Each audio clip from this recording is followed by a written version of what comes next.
Did you know that a coin in your pocket could hold a piece of American history, tribute, and transformation all in one? The 1971 Kennedy half-dollar isn't just currency.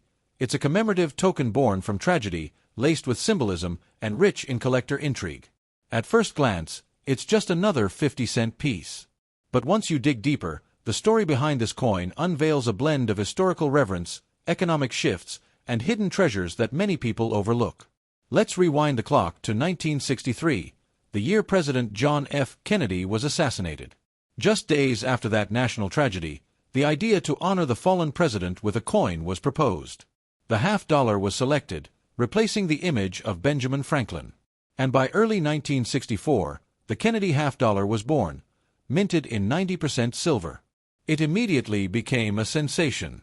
Americans hoarded it, not for its face value, but for its emotional and patriotic significance. Fast forward to 1971, and we find ourselves at a turning point, not just for the coin, but for the U.S. monetary system as a whole. The 1971 Kennedy half-dollar marks a new era. For the first time, the coin was struck in copper-nickel clad instead of silver. The rising cost of silver led the U.S. Mint to remove it from circulating half-dollars. From 1965 to 1970, Kennedy halves were produced in 40% silver, but that ended in 1970 for circulation coins. The 1971 issue was the first to be completely free of silver content, making it accessible for mass use, but ironically, people still didn't spend them frequently. The coin continued to be saved and stashed away, creating an aura of scarcity in regular commerce. One reason why the 1971 Kennedy half-dollar remains fascinating is the contrast between its public availability and the hesitation to actually spend it. Most Americans treated the coin as a collector's item. As a result, many 1971 halves exist in uncirculated condition, mint state coins that were preserved rather than passed around. That's great news for collectors and coin enthusiasts because it increases the chances of finding pristine examples today. Struck at the Philadelphia and Denver mints, the 1971 half-dollars bear either no mint mark, Philadelphia, or a small D mark, Denver, under Kennedy's neck.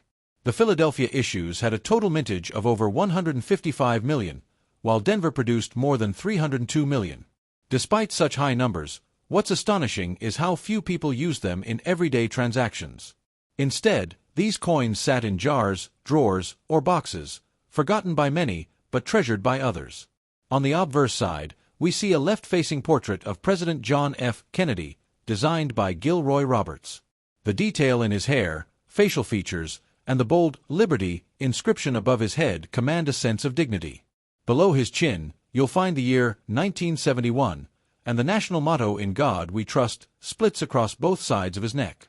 Flip the coin over and you're greeted by Frank Gasparo's impressive rendering of the presidential seal, an eagle clutching an olive branch and arrows, encircled by 50 stars. The design exudes power, unity, and national pride. While the 1971 Kennedy half-dollar is common in quantity, not all coins are created equal. The condition makes a huge difference in value. A circulated 1971 half is generally worth just its face value, but when you find one in uncirculated condition, graded MS 65 or higher, its value can jump to several dollars or more, depending on demand. The real treasures, however, lie in the rare errors and varieties. Some 1971 Kennedy half-dollars were mistakenly struck on silver planchets left over from 1970. These error coins, identified by their heavier weight and silvery appearance, are highly sought after. One of the most famous examples sold for over $13,000 at auction. Others include double dies, off-center strikes, and missing clad layers, all of which can fetch impressive prices in the coin collecting world. But there's more to the 1971 Kennedy half than just monetary worth. It tells the story of a changing America, both emotionally and economically. The shift from silver to clad coinage symbolizes the evolution of U.S. currency policy during an inflationary era. At the same time, the ongoing use of Kennedy's image reflects a lasting reverence for a president who inspired hope and change. What's particularly interesting is how the half-dollar fell out of favor in everyday transactions. In the early 20th century, half-dollars were frequently used, but by the 1970s, their size and declining familiarity made them impractical. The Kennedy half became more of a ceremonial and collectible item. Yet, despite being rarely used, the coin never disappeared from circulation.